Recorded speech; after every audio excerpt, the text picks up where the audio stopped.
Topo Podcast, o seu episódio do empreendedorismo, das boas práticas, dos bons exemplos, daqueles profissionais que fazem a diferença no nosso dia a dia e que com certeza vêm para esclarecer as suas dúvidas, vêm para contribuir com a sua profissão, ou você que quiser se tornar um profissional desta área. Então nós sempre buscando, segmentos diferentes, acatando a sua opinião, a sua sugestão e evidentemente junto conosco aqui, trazendo bons exemplos e boas histórias acima de tudo. Olá, Edinho. Fala, Mazinho. Olá, nossos seguidores. É um prazer estar aqui novamente com mais um episódio, mais conteúdo gratuito para você poder se desfrutar e se inspirar e se basear para seguir a sua carreira. Agradecer nossos patrocinadores, sem eles a gente não estaria aqui. A Ótica Conforto Visual, são 7 lojas para melhor atendê-lo. Aqui o nosso foco é você. Melhores Imóveis, pensou em comprar e vender? A Melhores Imóveis tem a melhor oferta para você. Siga eles no Instagram, @melhoresimóveisbnu. E também está conosco a Etiquetas Dala. Rótulos, ribbons, suprimentos em geral, @etiquetasdala. Fala, Sheila. Bom dia, pessoal, tudo bem? Sejam bem-vindos então a mais um episódio do No Topo. E além de seguir nossos patrocinadores, nos siga também lá no Instagram e no Facebook para você ficar por dentro aí da nossa agenda, poder mandar perguntas aí para os nossos convidados. Você nos encontra lá pelo canal No Topo Podcast. As entrevistas você assiste no YouTube em forma de vídeo ou pode ouvir em qualquer plataforma de áudio através do canal No Topo Podcast. Sejam bem-vindos a mais um episódio. E Mazinho, conta para nós quem é que está aqui conosco hoje. Olha, hoje talvez o episódio, assim, com todo respeito todos os demais convidados, mas pela nossa ligação afetiva, vocês percebem que a gente está em outro lugar, inclusive. Nós não estamos no estúdio, gentilmente estamos inclusive na casa do nosso convidado e não tenho o que esconder aqui. Até te perguntar, por que tu chamas Edmar? Por que tu chama ele, Omar? Então está conosco aqui o Elimar, que é o nosso pai, acima de tudo, um cara que a gente admira muito, um profissional de extremo gabarito e que vai poder transformar para nós, na sua experiência em palavras, a questão exatamente da profissão que ele tão bem representa, que é representante comercial há tantos e tantos anos. Nós vamos poder conversar um pouquinho sobre essa profissão que tantas pessoas exercem e da qual realmente ele é um mestre enorme, exatamente por tudo aquilo que eu acabei de comentar da sua experiência. Então, vou chamá-lo de Elimar, mas meu pai, acima de tudo, seja muito bem-vindo ao nosso podcast, pai. Bom dia, Mazinho, bom dia, Edinho, bom dia, o nosso amiguinho da técnica. É um prazer fazer parte dessa entrevista com vocês. Vamos ver o que vamos terminar essa entrevista e vamos ver até onde chega, hein? Vamos começar do início, realmente, Como é que foi virar representante comercial na tua vida? Você sempre imaginou isso desde criança? Passou a tua adolescência percebendo que ia ser isso ou não? Isso, de repente, surge e você encampa e vai em frente? Não, na verdade, desde criança eu já vendia alguma coisa, Fui até vendedor do tal do baú da felicidade, lá nas antigas, quando assim surgiu o tal do baú. E vendi jornal, vendi um monte de coisa. Na época, quando criança, eu queria era ganhar dinheiro. Então, desde ali já fui me interessando por venda. Aí depois, quando meu pai botou a empresa, nós começamos a trabalhar ali e fomos embora. Aí começamos a empresa, fomos tocando o pau e seguimos até onde conseguimos chegar. Então você começou a perceber pela venda que era alguma coisa que te atraía, que te agradava. Sim. Era possível você virar a vida vendendo. Sim, com certeza. E qual que era o desafio inicial? Quando você pensou assim, poxa, eu tenho que vender alguma coisa. Como é que passou isso? A partir do momento que tivesse que oferecer alguma coisa a alguém na primeira oportunidade, enfim. Foi fácil? Foi difícil? Não, naturalmente. Isso aí foi acontecendo no dia a dia. Recebeu um não, por exemplo? Não, fazia parte. O cara lógico, o cara não gostava, porque o intuito era chegar lá e sair vendendo, porque tinha que ganhar, para se manter na estrada, mas a gente tirava com naturalidade, esperando sempre que na próxima recuperaria aquele tempo que perdeu ali. Já trabalhava isso mentalmente, pensando Sim. que eu tenho que recuperar, eu tenho que Sim. atingir minha meta? Já tinha esses pressupostos? Sim, sempre foi assim. Tu já saía de casa com uma determinação que, hoje eu preciso vender tanto. Então, enquanto tu não conseguia atingir aquele objetivo, tu ficava fuçando mais, abrindo mais algum cliente, ou tentando convencer o cliente a comprar, que ele estava deixando de ganhar dinheiro se ele não comprasse, que a mercadoria não ia dar até eu retornar lá novamente. Então, era mais ou menos nesse sentido. E até hoje, não muda, o sistema é o mesmo. Eu já quero passar para o Edinho, mas você falou da venda de jornal. Explica um pouquinho para os mais novos, principalmente, que não viveram essa época. O que era o vender jornal? Onde é que se vendia jornal, por exemplo? Normalmente a gente ia lá no jornal, pegava lá uns por 100, 200 exemplares e saía vendendo na rua. Na rua, né? Vendia na rua, vendia no escritório, passava no escritório de empresas que eles não tinham assinatura, chegava e vendia. E era muito forte uma época a sinaleira, né? Não, eu não cheguei a pegar a época Não de chegou? sinaleiro, não, porque a gente andava de bicicleta. Botava uma caixa cheia de jornal em cima da bicicleta no bagageiro e saía vendendo. Isso aí é vendendo aleatoriamente, Sim. assim. Então, tipo, na época eu fazia o bairro da Velha, Vila Nova e Água Verde. Aqueles três ali eram meus bairros de vender. Tipo, topava seca, pegava do eletroaço para dentro. E vamos lembrar, o pessoal mais novo de novo, né? A questão que não tinha internet, não tinha como se abastecer de informações. O jornal era a única informação, né? Informação. Até a televisão não era como nem próximo hoje em dia, Sim, né? na época aqui em Blumenau tinha o A Nação, né? A Nação, que era um jornal forte. E depois foi lançado Cidade de Blumenau, que era o Tomelinho, Nelson Tomelinho, que era o diretor, que era ali na Casa Royal. Aí o Nelson me conhecia da época do futebol, ele disse, pô, Limar, tá fazendo o quê? Eu disse, não, tô treinando meu futebolzinho ali no Palmeiras e mais nada. Disse, então vender um jornal, cara. De repente depois te boto como para entregador e daí tu boto como cobrador, vamos ver, vamos arrumar alguma coisa para ti. E aí eu tomei gosto pela coisa e fui. Nem estamos falando do Santa, então, nem... Não, o bem Santa antes. veio, o Santa veio em 70. É, exato, é. O Santa veio em 70, eu tô falando para ti, coisa de 61, 62. Era o A Nação, A Nação era o forte, era ali onde hoje é, tipo assim, eu não sei nem dizer o que tem ali hoje, tinha uma boate de uma época ali perto do antigo INSS na Rua 7, lembra? sei, o INSS, Então, onde hoje tem um prédio novo, saiu um prédio Isso, novo e tal. saiu o cartório Nóbrega ali. Aham, Então, exato. Ali era a Nação, ali era o jornal A Nação. E o outro na Casa Royal? Mas é que ele era... Praticamente do lado um do outro. Mas na verdade ele era produzido, ele era Impresso? lá em Joinville, numa notícia. Todo dia de madrugada, até algumas vezes, eu fui com o Nelson Tomelim buscar o jornal. Ah, ele já era do grupo da a Notícia? Ou não, era só uma pra imprimir? parceria. Ah, só para imprimir. Era uma E como é que é o parceria. nome do outro?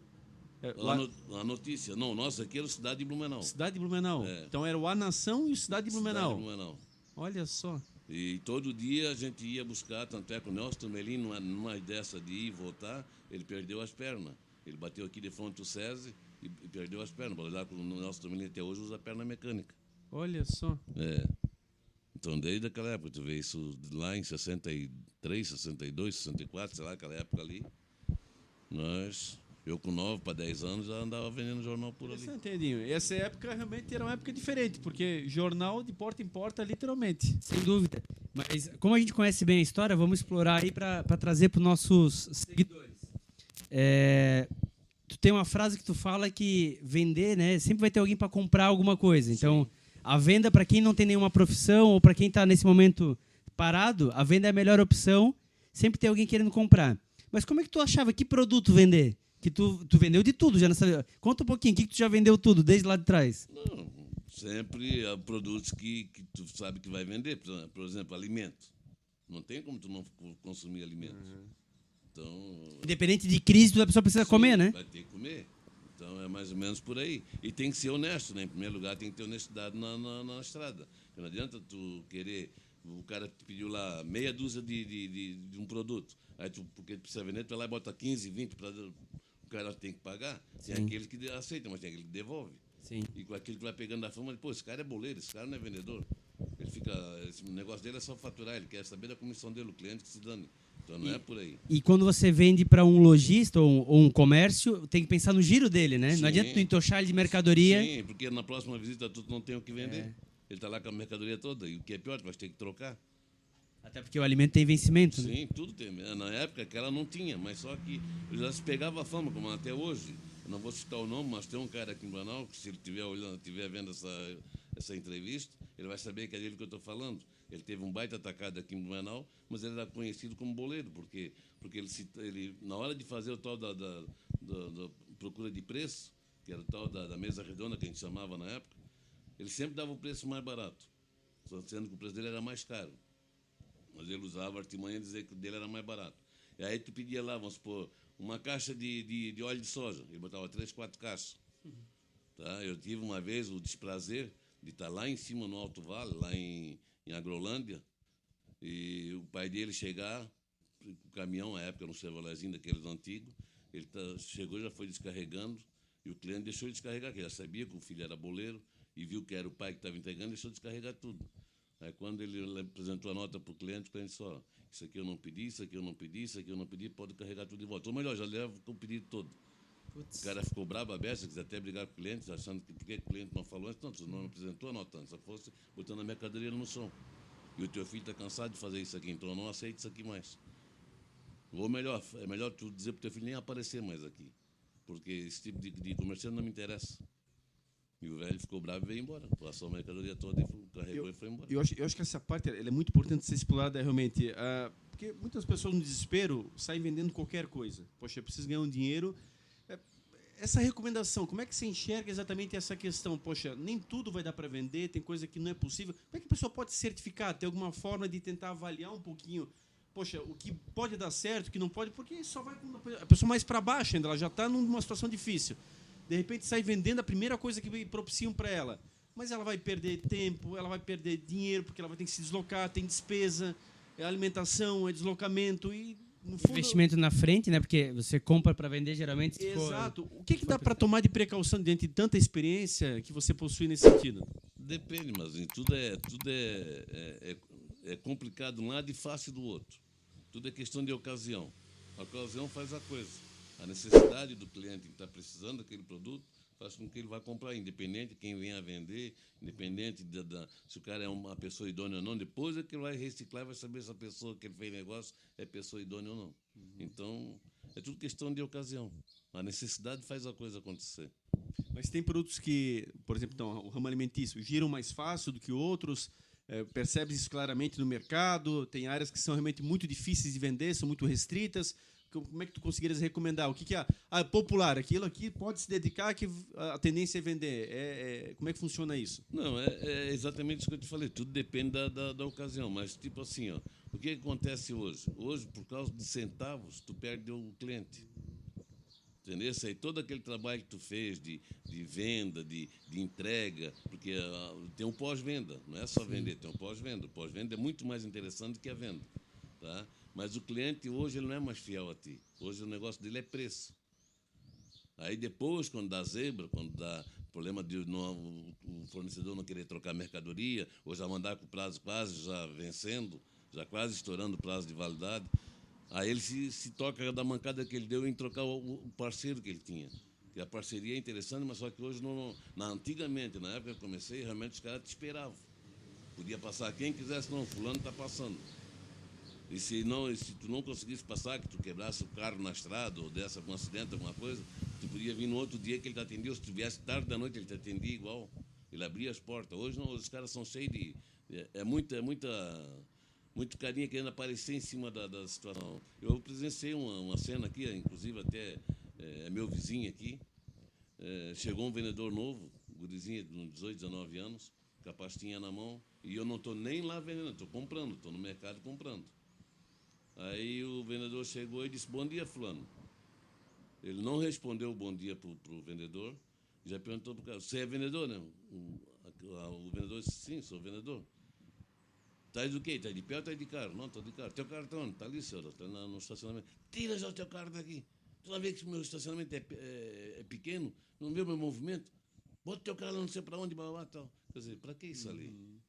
Como se ele não precisasse comprar, né? Como Exatamente. se ele não precisasse ter um vendedor. Exatamente. Tanto é que eu cheguei, bati o nome dele, a minha compra eu deixei lá, não levei mais embora, disse pelo amigo, a educação faz parte do bom recebimento das pessoas e protege os dentes. É bom saber isso. O que quer dizer? Entenda como tu quiser. Virei as costas e fui embora. E um jovem que está começando com toda a vontade, com não, toda... deixou de ser vendedor. Depois de uma pancada daquela, o cara vai querer trabalhar ainda. Não vai querer trabalhar. Exato. Né? Então, existe uma série de coisas.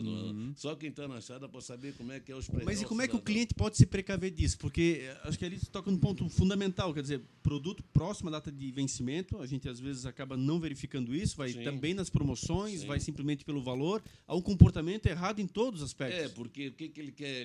Para ele o interessante é o preço. Entendeu? Por isso que eu te falei, que ele esquece todo aquele trabalho que o parceiro dele de anos vem fazendo, porque o cara chegou e ofereceu por uns centavos a menos. Sim.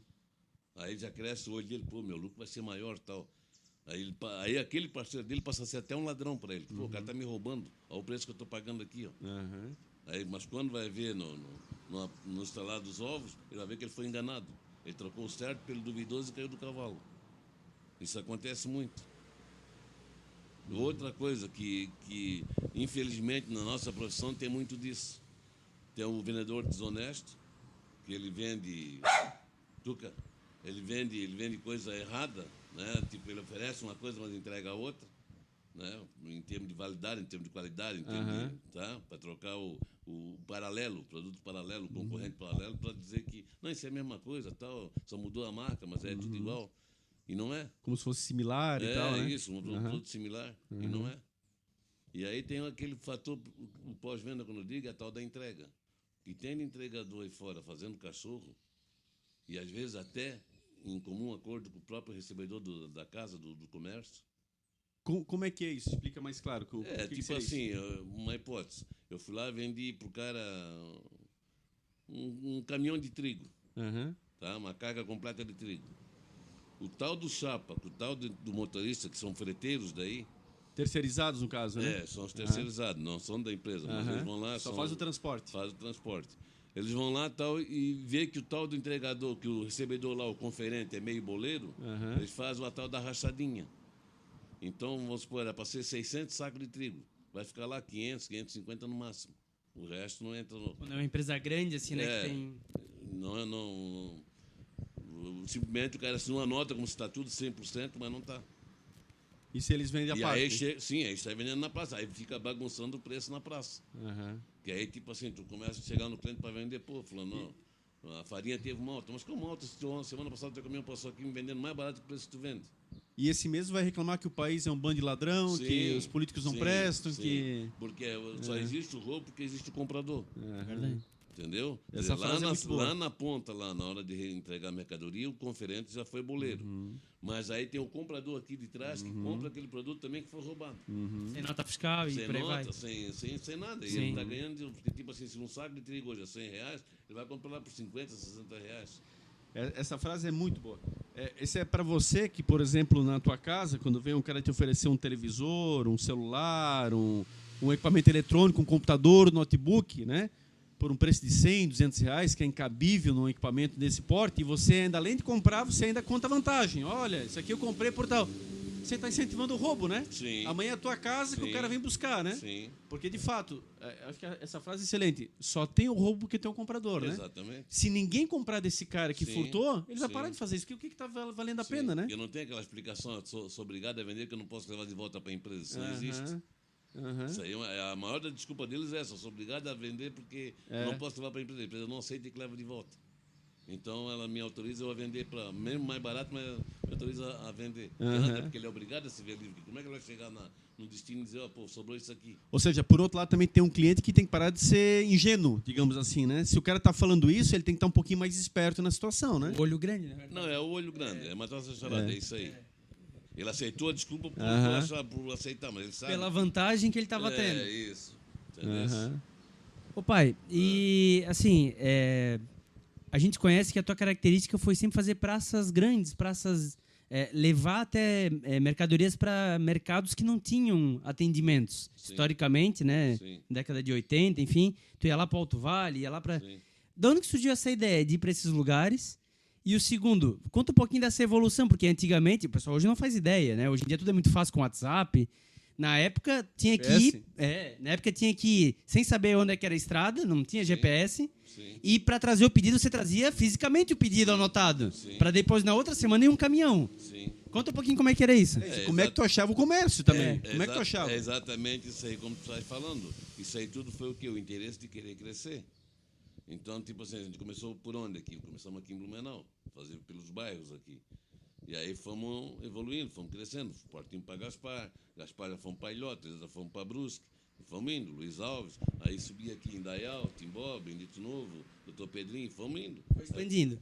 Depois rodei as cruzes, fomos subindo. Na medida que, conforme ia subindo, ia botando gente já naquele lugar e a gente ia para frente abrindo mais praças, mais fazendo a coisa acontecer.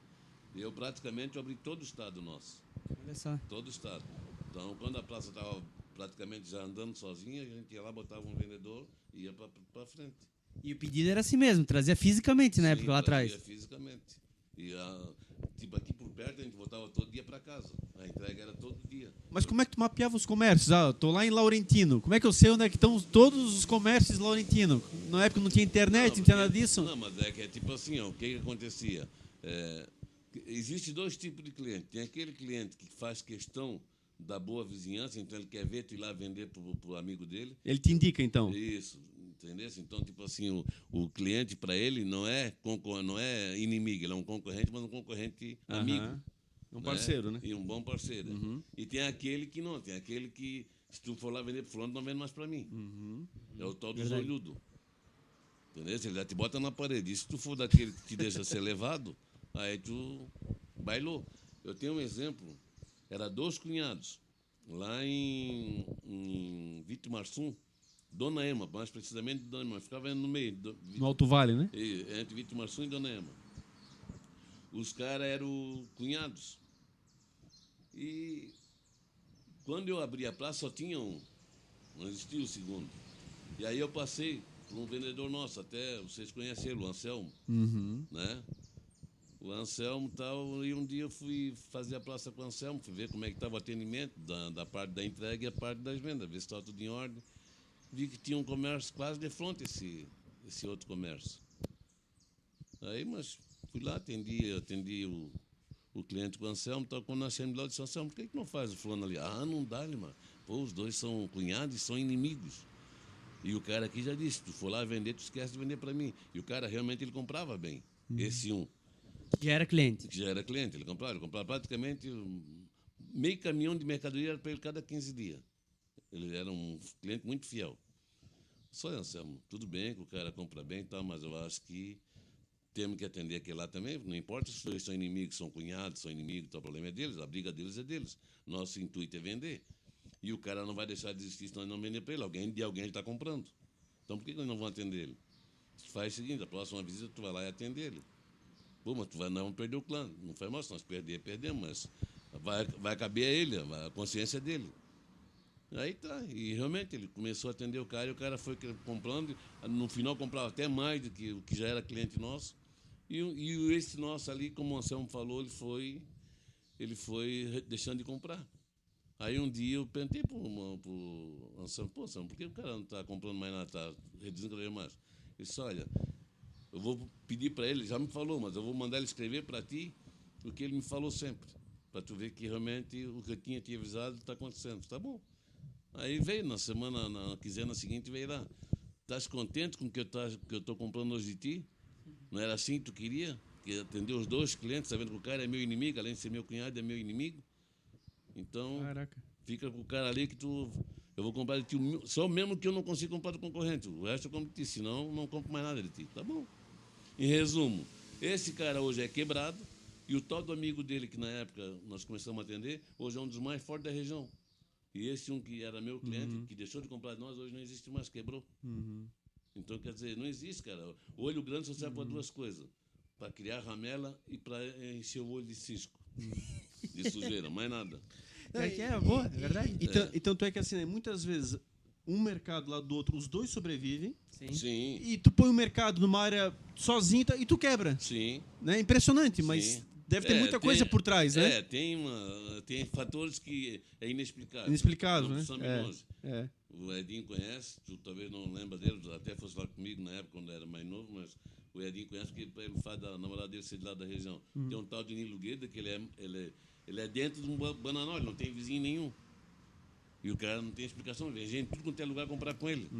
Vem do litoral para Luiz Alves para comprar. Não, de tudo, vem de Tijuca, vem lá chega a vir lá da Palhoça, lá de Biguaçu, eu vejo placa ali daquela região, vejo lá de Joinville, olha o centro comercial que é Joinville, o cara vem de lá comprar aqui no Nilo Gueda. Mas que no caso ali os preços atrativos? Tem uma série de coisas que soma, tem atendimento, tem a diversidade, tem um preço, tem uma série de coisas que soma. E ele só foi crescendo, o cara hoje é um monstro. Sim. E está lá, ó, num lugar que não tem nada. Né? E também tem outros que, o cara abriu ali uma loja maior do que a dele, vou me ferrar. E nada, ao contrário, ele vai até crescer junto. Por quê? Porque vai juntar mais povo, mais gente na região, e o que o cara lá não tiver, esse aqui vai ter. A concorrência é boa, é saudável. No curso de administração, a gente sempre estuda muito o caso do McDonald's. Ele e o Burger King são rivais eternos, mas a propaganda de um geralmente cita o outro. E um fica próximo do outro. Né? Por quê? Porque é melhor você preferir um dos dois, mas comer hambúrguer, do que você comer comida saudável, por exemplo, que daí ele não se encaixa nunca. Então, enquanto você está comendo de um dos dois, quando chegar em alguma cidade ali, você vai escolher um dos dois. Agora, quando você deixa de comer esse tipo de comida, você não vai comer de jeito nenhum. Então, eles têm essa mentalidade. Sim. É melhor existir o outro do que não existir. Sim, mas Ô, Elimar, passa um pouquinho do teu currículo. A gente começou na história de vendendo jornal e tal, um vendedor ambulante, mas explica um pouquinho o teu currículo, a tua jornada, o que te trouxe até aqui. Toda essa tua experiência acumulada, em que atividades que você fez de representante comercial?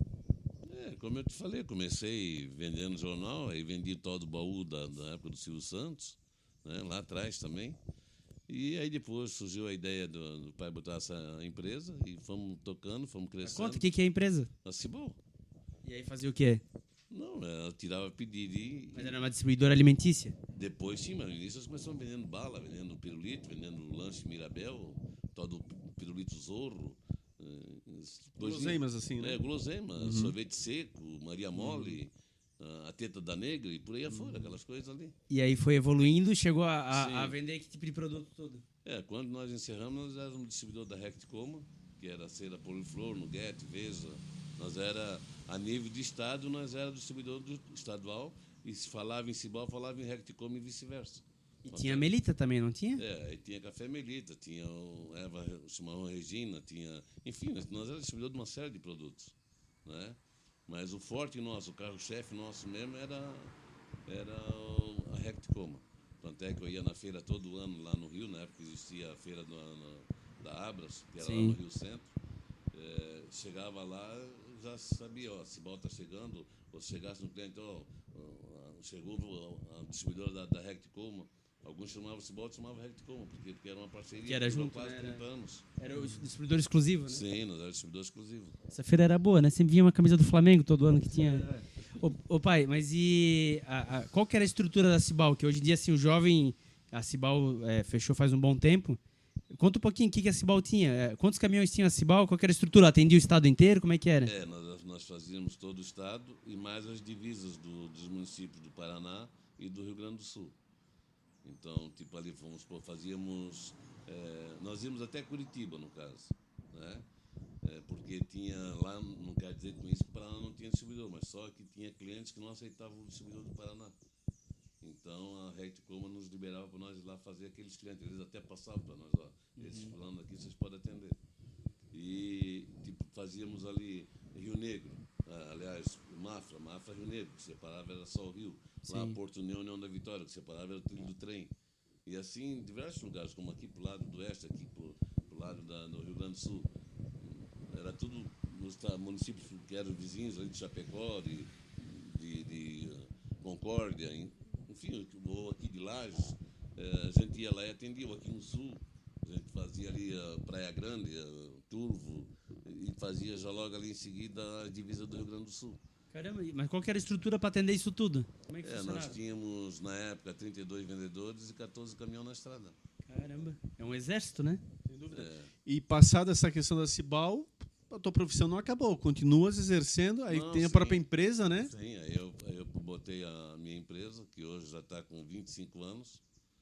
Foi com 97, né? 97, foi fundada em 97 e hoje, 2022, 25 anos de estrada. E também estamos peleando. Está difícil, tá? Porque mudou tudo. Hoje Isso eu ia te perguntar. tem uma série de coisas aí que complicou tudo, né?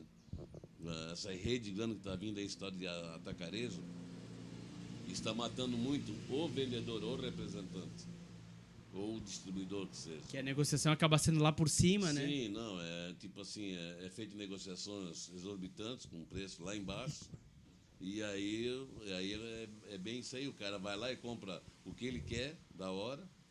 Hoje já estão montando um televenda, tipo, o tal do atacarejo já formou uma cadeia uma carteira de cliente, e ele liga todo dia, quando tem oferta, ó, fulano, tem oferta de tal coisa. Eles Ele vão lá atende e o teu entregam. cliente, no caso. Hã? Ele atende o teu cliente. Sim. Ele atende o pequeno varejo, o Sim, pequeno comércio. Ele atende tudo. Além do cliente ir lá, eles também fazem um televenda e mandam entregar para o cliente, se for preciso. Estão fazendo entrega. Estão fazendo entrega. Então, está complicando. Para nós, hoje, está complicado. Nesse sistema aí está complicado. Só em lugares meio distantes, Que aí então tu ainda sobressai um pouco. Agora, onde está ao redor dos atacarejos, aí está difícil. E está crescendo, né? Lojas em tudo que é lugar, né? Eles realmente assim E estão... sem ser isso aí, uma outra coisa que está complicando bem o lado do representante e do distribuidor é esse tal de FIFA aí. Esse tal de produtos de curta duração. É o que está próximo de vencer, né? Isso. Então isso aí está matando a pau. FIFO quer dizer o primeiro que entra, o primeiro que sai. Então é o que está mais antigo para vender logo. É o jeito de fila, né? Porque tipo assim, vamos supor, uma hipótese. Hoje tu pega lá um pote de nata. Tá? Que a validade da nata é normalmente 30, 45 dias no máximo. Ah, é bem curta, é? É curta. Então, mas o cara está lá com prazo de 4, 5 dias para vencer. Aí ele compra lá, vamos supor, se o preço normal é 6, 7 reais na empresa, na indústria, no laticínio, ele vai comprar lá por R$ 1,50, R$2, ele vai vender por R$ 2,50, 3. O cliente que vai comprar, que vai consumir ele meio rápido, ele quer saber que ele comprou barato. Ele não quer saber que não tem validade longa, ele não vai levar um mês todo para comer. E o comércio vai usar, né, rapidamente, se for um lanche, alguma coisa nesse sentido que produz, né? Não, mas o próprio consumidor. Também. O próprio consumidor.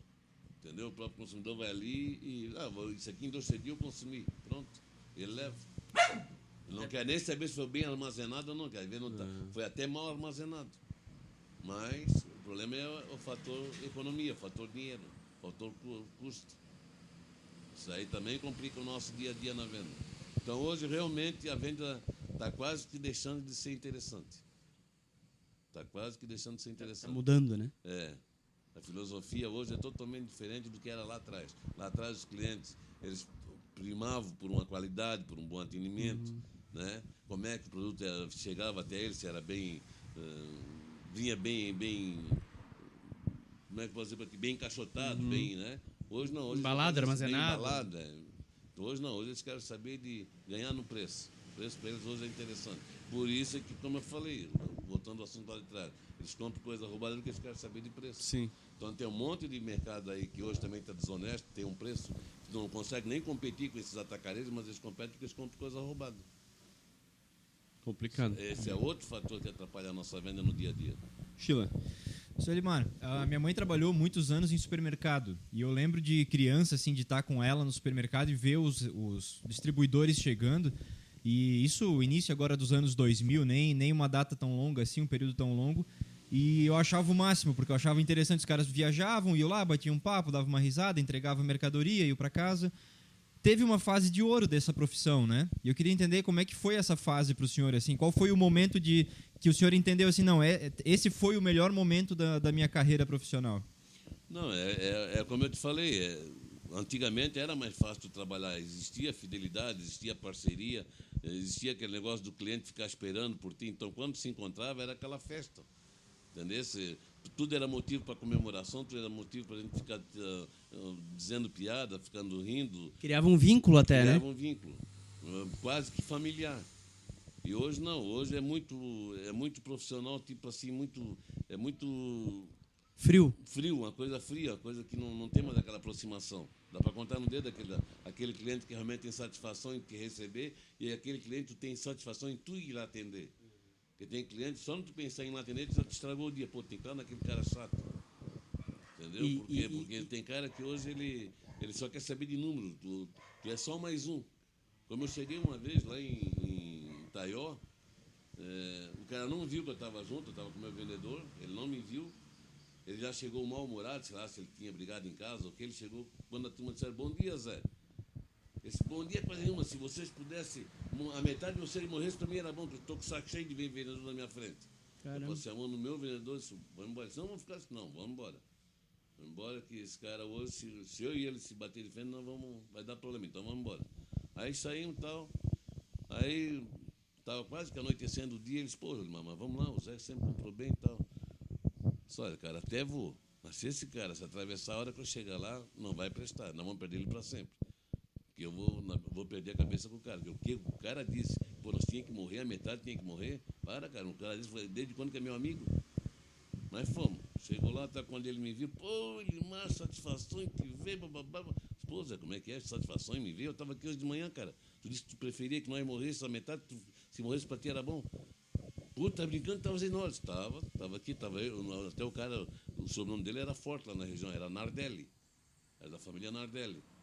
Eu só estava eu e o Nardelli. Estava ou não estava? Não, nós estava aqui hoje de manhã cedo. Lá. Nós chegamos, demos um bom dia e tu disseste que preferia que a metade morresse. Pô, mas desculpa, eu vim com um monte de problema pela frente e tal, e nem percebi que estava isso. Não, mano, é o caso de eu estar aqui. Tens que pensar nos vendedores que estavam aqui, que são teus parceiros. Tu sem vendedor, tu não é ninguém, cara. Teu comércio não existe sem vendedor.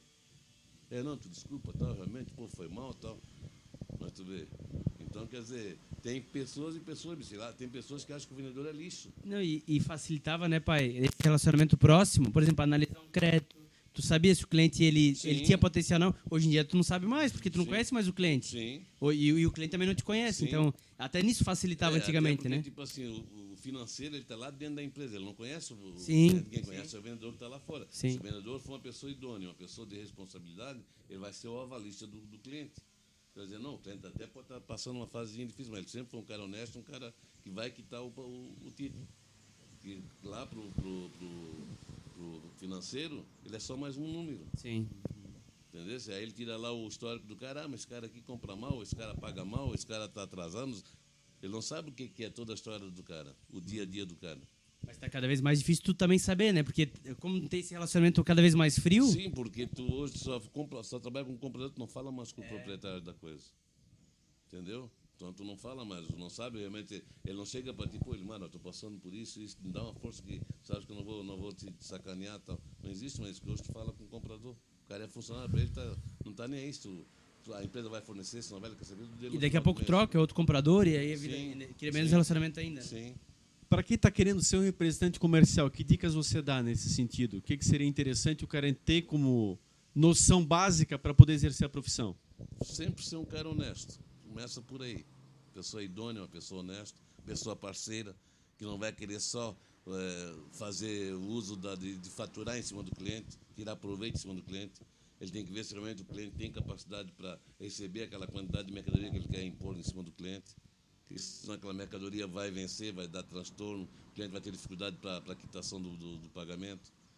Então ele não tem que pensar só no, eu tenho que vender porque eu preciso ganhar. Ele tem que saber o pós-venda depois, se ele não vai ter problema, se ele não vai perder aquele cliente no futuro. Porque ele só quis saber de vender e não quis saber se está girando, como é que está acontecendo a coisa. Então, em primeiro lugar, honestidade. Tendo honestidade e tendo produto que realmente gira no mercado, não é querer embalar qualquer produto e dizer que é bom e chega na hora H o cliente, o consumidor não aceita, então não adianta também. E a parte da simpatia? Não, isso é importante. Educado, ele tem que ser um cara educado, um cara que fala o que é objetivo realmente, né? Ser um cara objetivo na profissão. Com certeza ele vai longe. Agora, se ele começar já a querer mentir, querer fazer de conta que ele é o bam, ele vai morrer na primeira esquina já. E como é que você enxerga aquela questão do cara que faz a venda primeira presencial e depois ele só faz por WhatsApp, ele só quer fazer à distância, ele só faz por mecanismo? Hoje o cliente exige isso aí, praticamente. O cliente hoje, se ele pudesse ver livre, é o que eu te falei, tem cliente hoje que se ele puder ficar longe do vendedor, ele fica. Por quê? Porque mudou tudo, hoje é tudo muito corrido, muito, entendeu? Então, para ele é mais prático fazer tudo por WhatsApp, fazer por aplicativo, fazer por telefone, fazer por qualquer jeito. É mais interessante para ele, porque ele não perde tempo. Só que, lógico, uma coisa meio fria, uma coisa distante, que tu tens uma promoção, uma coisa para passar, e o cliente, ou um produto novo para lançar, o cliente não pega na mão, porque todo produto só é vendido se o cliente pegar na mão. Por que os mercados hoje são um tipo de sucesso de venda? Antigamente era venda de balcão. O cliente trazia a relaçãozinha de casa, preciso disso. Hoje não, hoje tu vai lá no mercado, às vezes tu quer comprar só 2, 3 produtos. Mas pelo fato de estar circulando dentro do mercado e botar a mão em tudo e botar o olho em tudo, tu vai levando mais mercadoria. No final sai com um carrinho cheio de mercadoria. Que é verdade. Faz todo sentido. Sem dúvida. Mas só aproveitando, lá em 97, quando o senhor começou a empresa, quantos clientes o senhor conseguia atender por dia?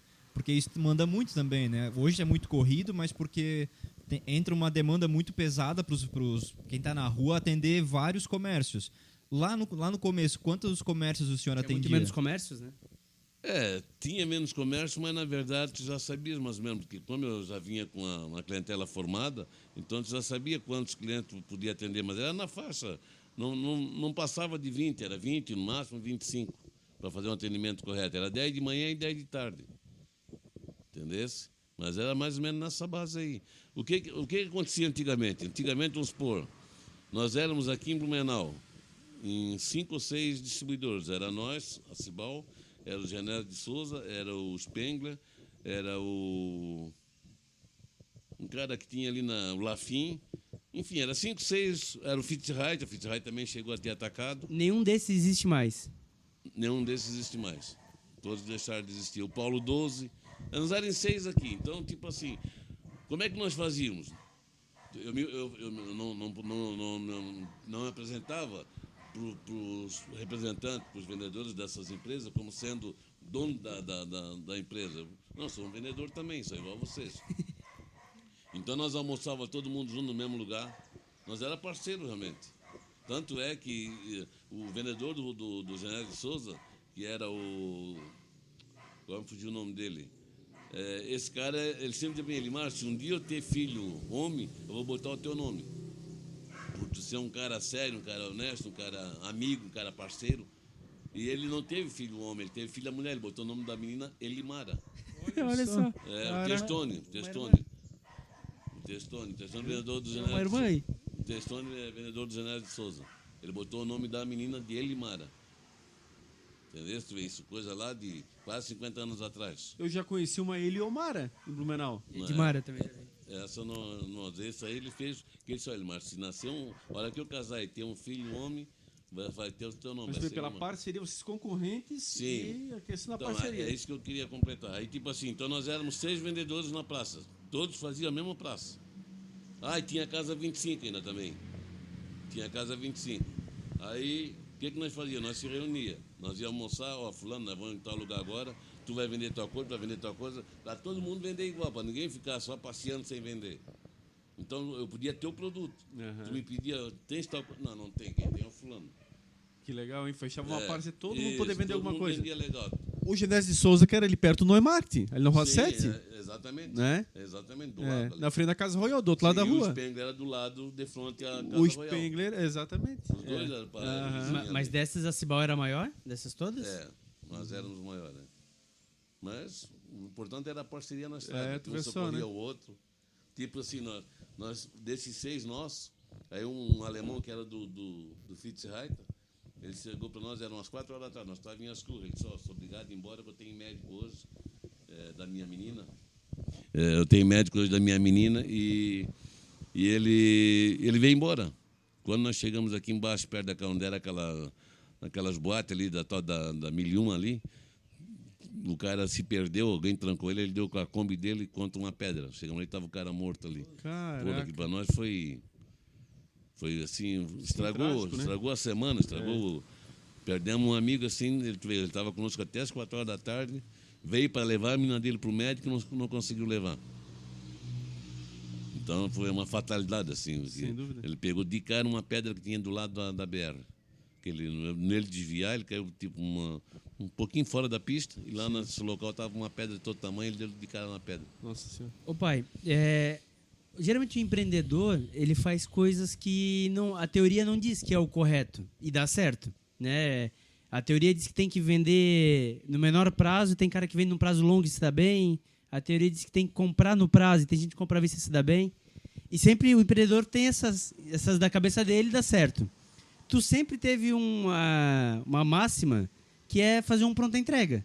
Botar no Sim. caminhão, chegar na hora, e todo mundo diz que isso é loucura. E tu sempre fez e deu certo. De onde que saiu isso da tua cabeça e por que dá certo? Porque na época já acontecia, tipo, nós trabalhávamos... Quando nós começamos na pronta entrega. Quando nós começamos. Pronta entrega, você que está acompanhando, não tem pedido antes. Vai com o caminhão carregado Na época e sai vendendo. Na nossa época era Kombi.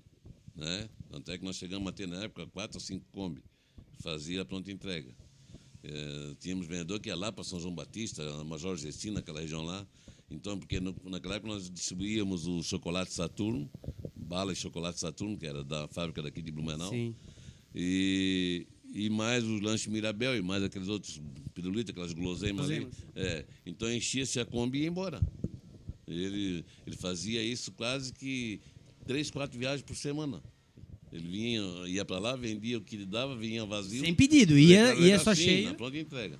Aí depois, quando nós fomos começando a botar outros produtos, a parte alimentícia daí, aí começamos a ter que ser na base do pedido.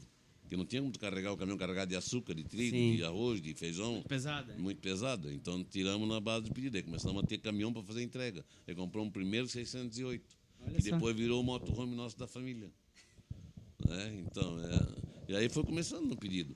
E aí, quando nós paramos, tal, que a gente resolveu fechar a Cibal, aí eu comecei como representante. Eu fui representante de açúcar, fui representante de leite, fui representante de trigo, como eu sou até hoje, ainda continuo como representante de trigo.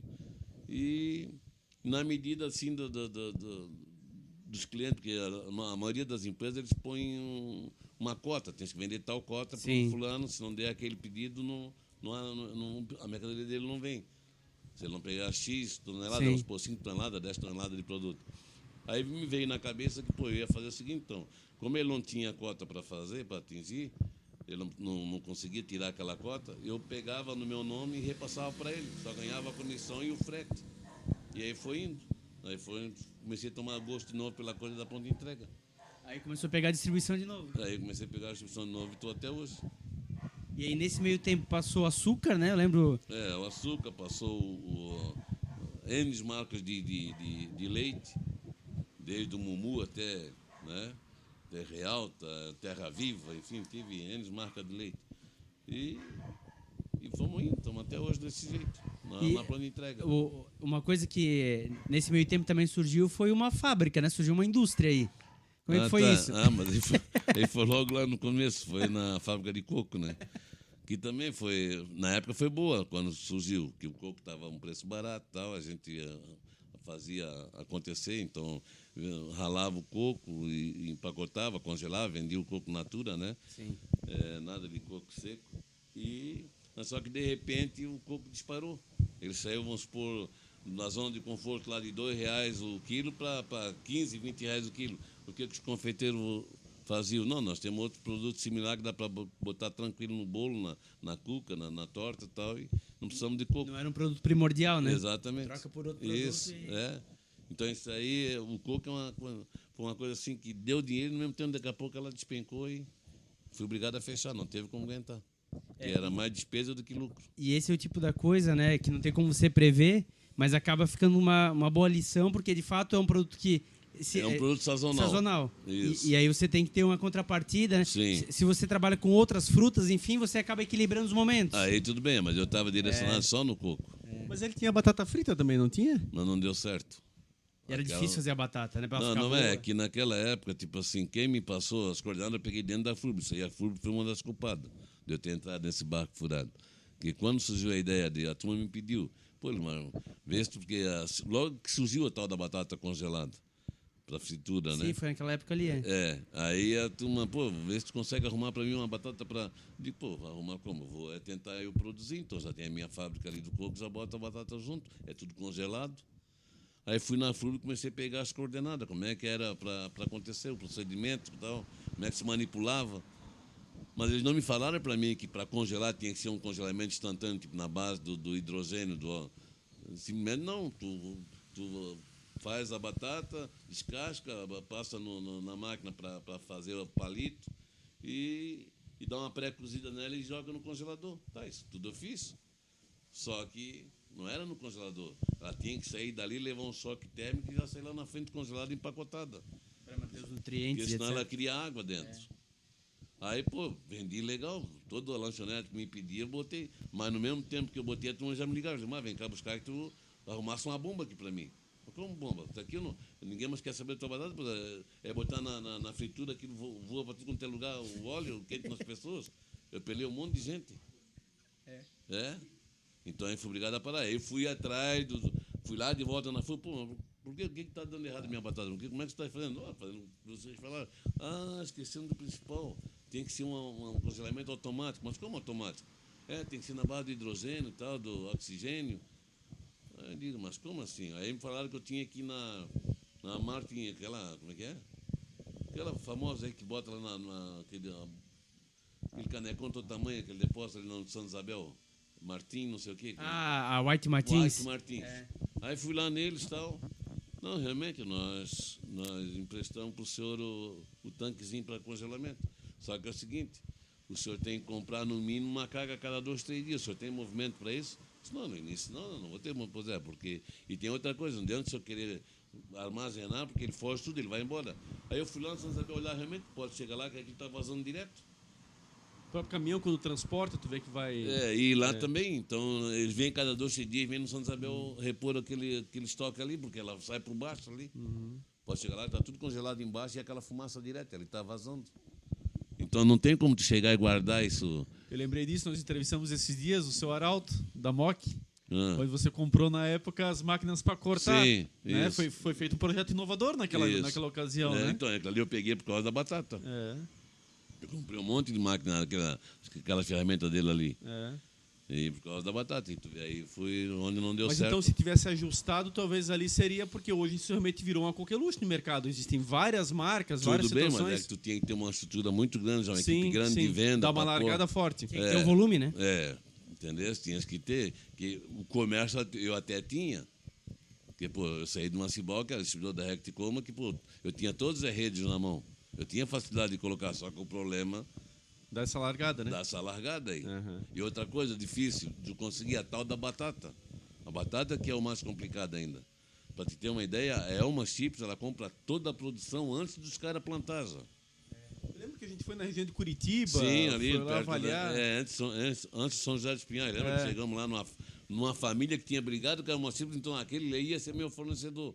Mas ele ainda era minúsculo, era perto do... Se fosse para vender realmente, se a coisa acontecesse, eu ia ter uma grande dificuldade em conseguir a batata. Porque a maioria dos batateiros, dos produtores, são todos fornecedor da Elma Chips. Eles já recebem já com 2, 3 safras antecipadas. Então a Elma Chips tem na mão direto. Olha só. O consumidor nem imagina, né? Não, e me chamou atenção, esses dias no pacote de Lais, da batata da Elma Chips, eles botaram os plantadores. Houve uma ação nesse sentido. Eu imaginei que seria uma forma de incentivo, então, a eles. Imagina a foto das pessoas que Sim. são esses anônimos, entre aspas, Sim. mas que fazem a matéria-prima Sim. na embalagem. Olha que orgulho para cada um deles. Quer dizer, talvez uma forma de fidelizar eles ainda mais para ver o nível que chega isso, pela questão da concorrência. E tu vê, nós estamos falando disso, tu acompanhou na época, coisa Sim. de 23, 24 anos atrás. Aham. Lá atrás a Elma Chips já tinha esses caras na mão. Que era o Ruffles até então que teve. Hoje já tem até outros produtos com a própria batata. Tem Sim. aquela outra de Pringles, assim vai ter outras batatas. E aí depois tu vê, aí tinha outro canal, buscar na Argentina. Só que era complicado a importação na época. Primeiro que ela não fala português, né, a batata. Daí como é que vai fazer, né? Pois é. Porque, aliás, é verdade, muita coisa de batata vem da Argentina. Sim. Lá é o grande...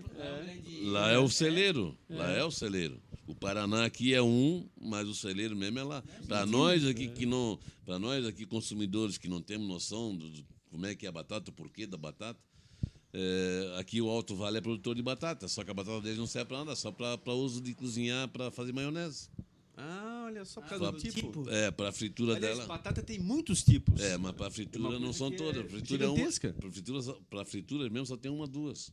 E Que para é- congelamento mais ainda. Essa para maionese, acho que é a batata inglesa, né? Que seria a mais... Não, em inglês é o nome de todas elas. Todas se chamam batata inglesa, só que lá no fundo cada uma, o nome científico delas são outro. Aham, que tem um monte, tem uma variedade grande. Exato. E esse problema de batata, de escolher a batata, tu usou o exemplo do McDonald's antes. O McDonald's também sofreu com isso no começo, que vinha muita variedade de tipos de batata e eles chegaram na que eles queriam também e fizeram exatamente isso. Fecharam com o produtor e disseram, a gente só quer essa batata, produz essa que eu vou comprar tudo de ti. E aí começou isso.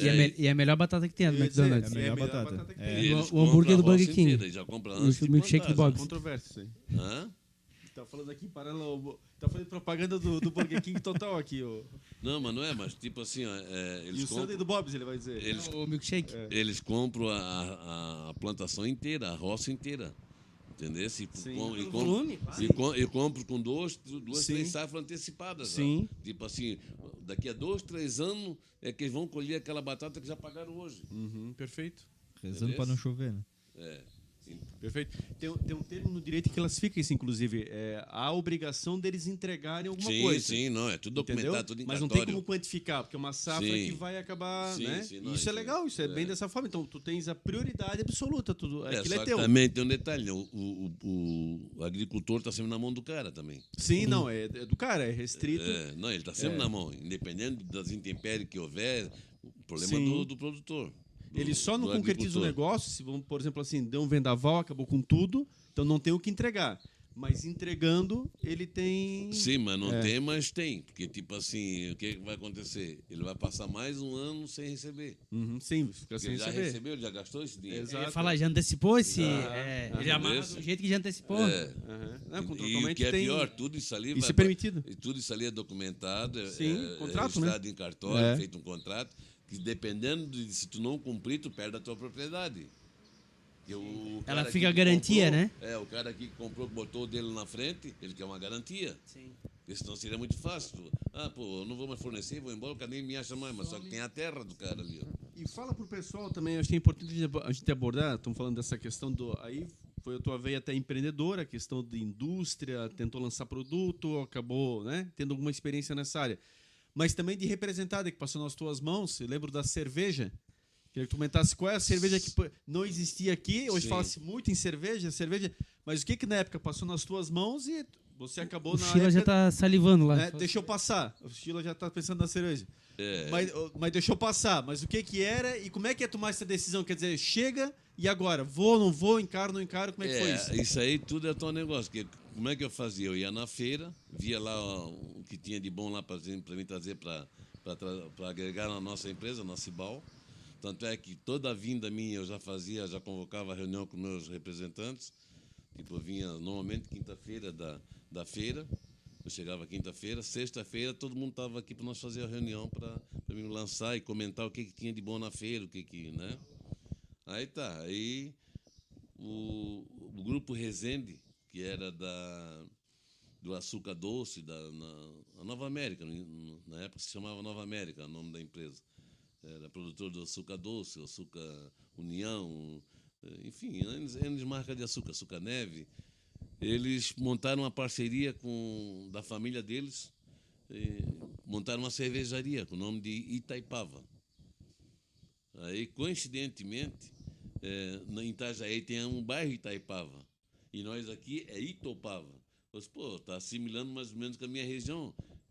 Tem uma cidade perto da minha cidade que é Itaipava, tem o bairro Itaipava, e nós, na nossa região, a maioria dos nossos bairros são Itopavas. Eu, não, pois é, então, já que tem esse nome lá, Itaipava, Itopava, fica quase igual, pega a representada para ti, leva para Santa Catarina, tu vai vender lá, tu vai ser o nosso distribuidor. Porque a tua fama aqui dentro é ótima, todo mundo fica sugerindo para tu ser o nosso representante, tal, a Cibal ser o representante, o distribuidor nosso dentro de Santa Catarina, pega para ti.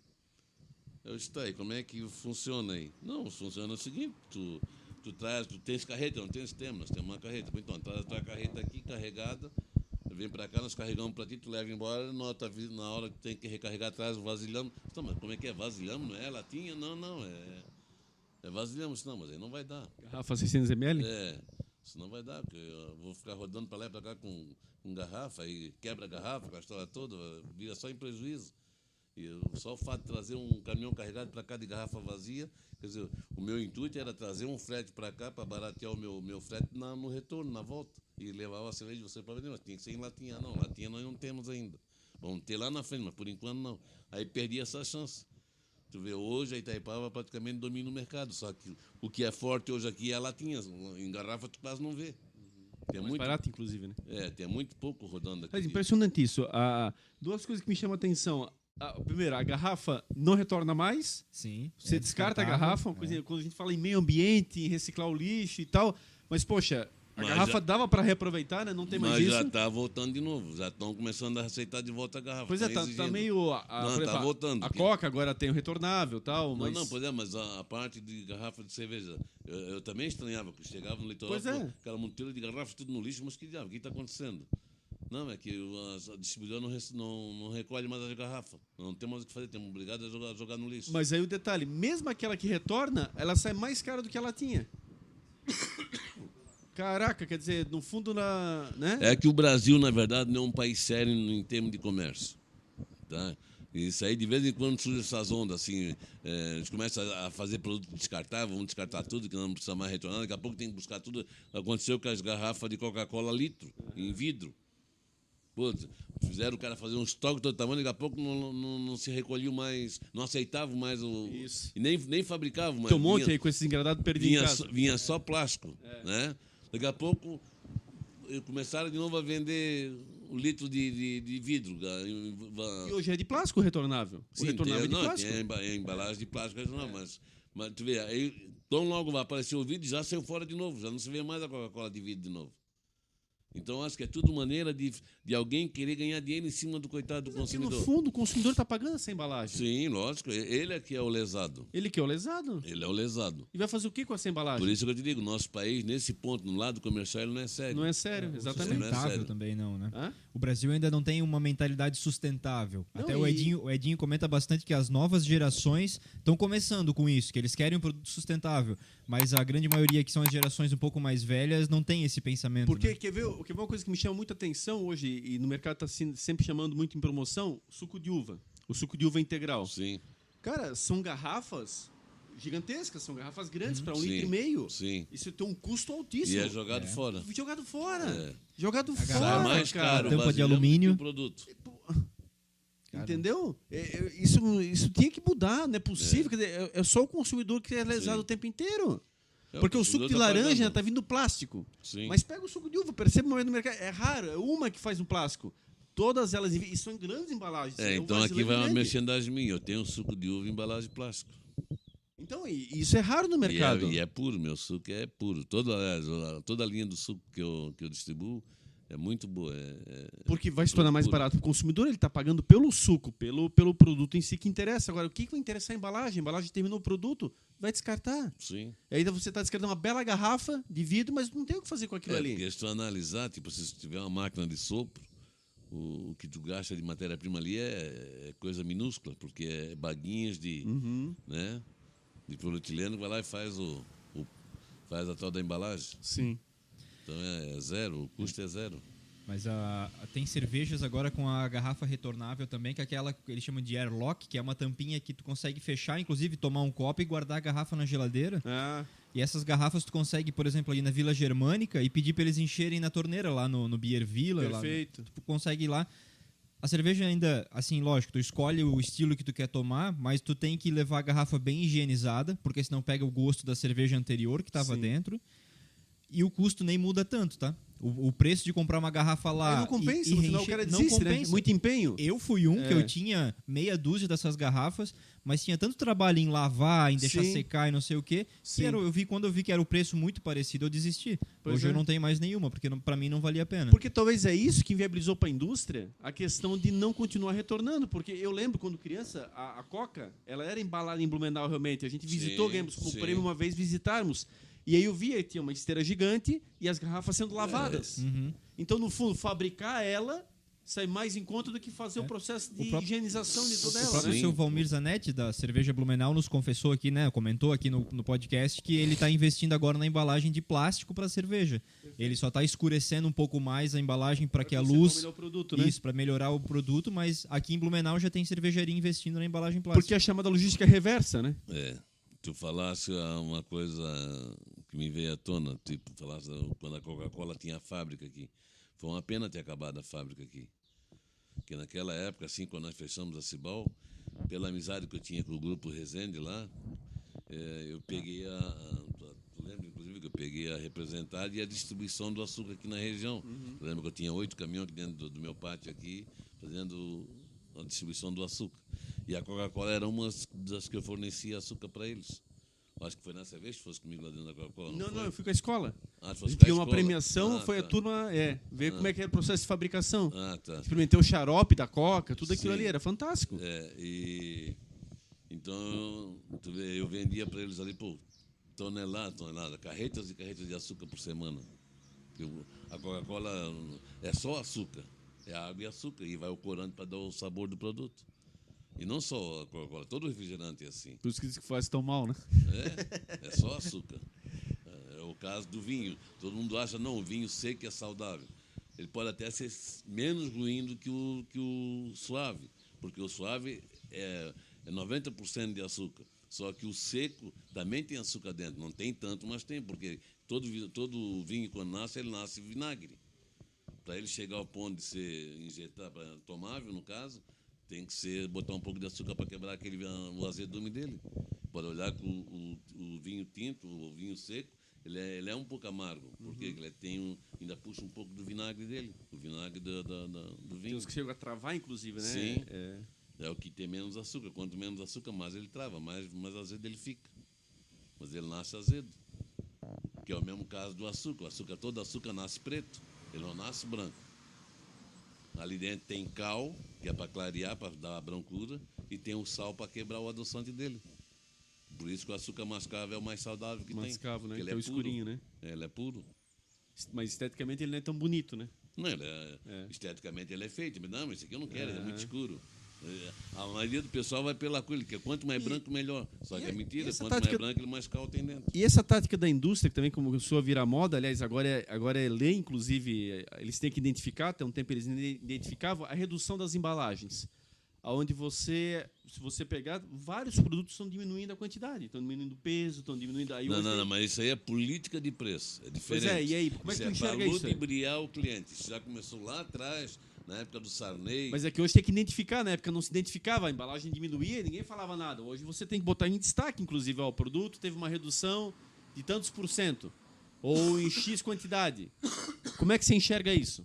Na verdade, é uma máscara que eles estão usando, estão mascarando o produto.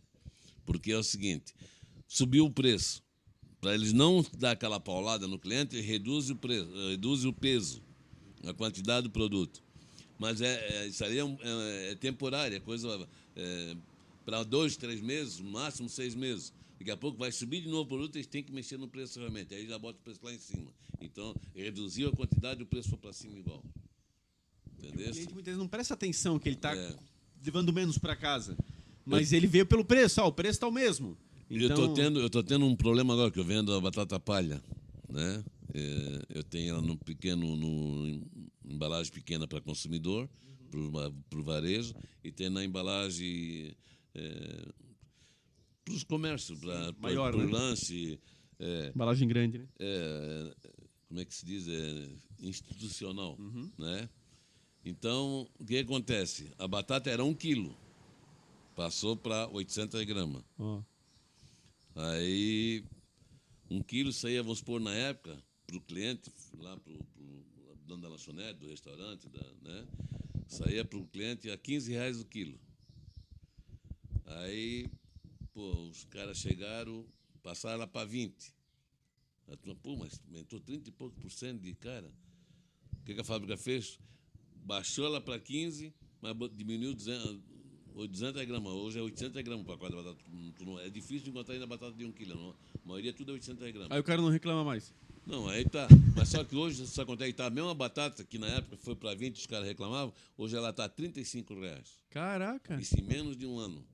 Olha só a roubalheira que deu. Desculpa porque as intempéries, porque as batatas, porque não sei o quê, que bababá, e tá ali, ó, R$35. A pequenininha, aquela de 80 gramas que tu compra no varejo, que na época nós vendia por R$2,40, hoje está R$3,60. Então, se tu buscar, que vai dar 20 pacotes, olha, 20 pacotes, 10 pacotes de 800 gramas no R$3,40, aquele 80 gramas e o quilo ficou praticamente, e as 10 pequenas ficou praticamente igual ao preço.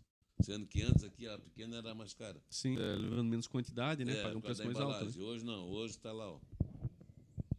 Mas como está caro no geral, você que lida direto com gêneros alimentícios e tal, tá tudo muito caro, né? O pessoal no mercado está se assustando a cada compra, basicamente. Está tudo muito caro. Tudo aumentou muito. Na verdade, tipo assim, ó, é aquela velha história das sacanagens. Tem compradores e compradores, como tem vendedores e vendedores. Então, hoje, quer queiram, vamos partir para a farinha de trigo, por exemplo. Farinha de trigo, 99% vem da Argentina. 99% vem alguma coisa do Canadá, vem alguma coisa do Chile, mas o forte mesmo é da Argentina. Vem uma coisa do Uruguai, mas o forte é a Argentina. Então, eu não sei te dizer se a empresa que eu trabalho é uma cooperativa. Então, a cooperativa já começa pelo fato de não ter patrão. É tudo empregado que está ali. Eu não sei se eles se deixam se corromper, o que acontece, porque pode pegar mercadoria de cooperativa, é difícil ter preço para competir com o mercado privado. Vamos supor, empresa normal, uma empresa com um proprietário que tenha dono, O preço deles é sempre mais alto? mais alto, que era para ser o contrário. Por quê? Porque o coitado do colono lá, que é o associado dele, quando dá alguma coisa errada aqui dentro da empresa, eles são chamados para chamada de capital, para reforçar o caixa, porque eles estão com dificuldade de caixa, de fluxo de caixa. Sim. Tá? E então, vamos supor, hoje, tu encontra farinha de trigo no atacarejo aí, ó. Que é por isso que eu te falei que o atacarejo está complicando também. Mas tu compra farinha de trigo a R$ 80 o saco, sendo que eu, direto da indústria, estou a R$ 100. Aí tu tens uma padaria, tu vai comprar de mim ou vai comprar do atacarejo? Pô, não é nada, de cima para baixo, dá 20 e poucos, 20% de diferença, vamos botar. Tá? De cima para baixo, mas de baixo para cima dá 25. Tu paga 80 e vai pagar 100. Então, isso tudo aí está bagunçando. O comércio se bagunça assim. Agora, não sei te dizer se o nosso comprador lá é boleiro e está ganhando bola para comprar mais caro, ou se o cara do privado aqui está comprando gato por lebre, está comprando alguma coisa sem nota, sem nada, porque não tem outra explicação. Mas no Brasil, a questão do trigo, ele tem tanta necessidade assim, quer dizer, ele não consegue produzir... Não, nossa produção aqui é baixíssima? É baixíssima, não chega a 10%. E por que isso? Nós não temos, a nossa terra não é própria e o nosso clima não é próprio. Trigo que é frio. Se tu analisar, a Argentina é frio, o Uruguai é frio, o Chile é frio, tudo é frio. Nós aqui não, tirando aqui a nossa região sul, o resto tudo é calor. Interessante isso, né? Quer dizer, dá uma encarecida porque vem importado esse produto o tempo todo, né? Sim. Não, mas só que vem importado para todo mundo. Por que o concorrente tem preço melhor do que o nosso? Se a fonte é praticamente a mesma. Os fornecedores são os mesmos. E é o produto talvez mais consumido, o pãozinho, né? Que todo mundo acaba, de alguma forma, adquirindo, né? Não, tem uma série de coisas que tu faz com a farinha de trigo. Não faz só o ponto, faz o macarrão, faz o biscoito, faz assim, N coisas. Popular demais, né? É. Entendeu? O trigo tem 1000 utilidades. Ele não é um bombril, mas tem 1000 utilidades. É, mas é. Entendeu? Então As pizzarias cresceram muito, né? Pizzarias, né? Tudo depende do trigo. Olha a gama que tem de produtos que tu faz com a farinha de trigo. E só que o que não dá para entender, tipo assim, um trigo Verno, um trigo Anaconda, enfim, N marcas de trigo que tem por aí, que são de dono, de proprietários, tá? Que tem uma empresa constituída em nome da pessoa, a pessoa tá lá, é o dono. Sim, precisa lucro.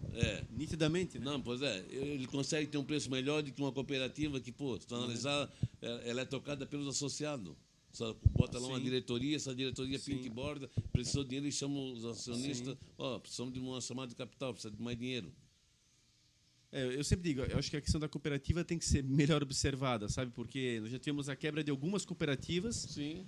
Bom, recentemente a Blue Cred quebrou. Sim. Né? Eu, inclusive, um dos cotistas também, de repente, do nada, que você tem uma cota capital positiva, você passou a ter negativa, Sim. do nada. E quer dizer, o processo de transição é muito complexo, porque, na verdade, nessas assembleias, você chama o associado, faz lá um belo de um jantar, um belo de um coquetel, faz uma aprovação de contas rápida, ninguém está interessado nisso, está todo mundo interessado basicamente no que vem depois, que é a confraternização. Só que ali você está reelegendo uma diretoria que acaba se perpetuando, essa grande realidade. Sim. Na pior das hipóteses, troca apenas de função entre aquelas mesmas pessoas. E como é que você faz para participar de uma diretoria? Quer dizer, é muito difícil a entrada. É uma casta. Né? Fecha entre eles. Sim. Claro, tem bons exemplos aí de pessoas que fazem, cooperativas que são diferenciais. Mas que também está acontecendo muita coisa que há de ser melhor investigada, não tenha dúvida. Porque, no final das contas, não é à toa que está quebrando e botando muita gente na lona, literalmente. Né? Sim.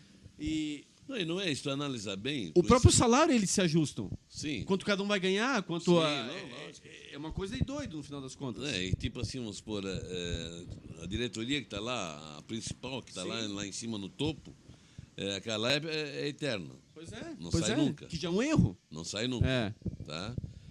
E outra coisa que, tipo assim, não dá para entender, porque é tudo funcionário. É tudo funcionário. Exato. No fundo, eles não estão nem aí para o mercado lá fora. Eles dizem que estão, mas não estão. Então, até o seguinte, a cooperativa que eu trabalho hoje, que já estou lá, estou desde 97, 2007, estou 15 anos dentro da Itaipu, cooperativa Itaipu. Faz 3 para 4 anos que trocou nosso diretor comercial, até hoje eu não conheço o cara.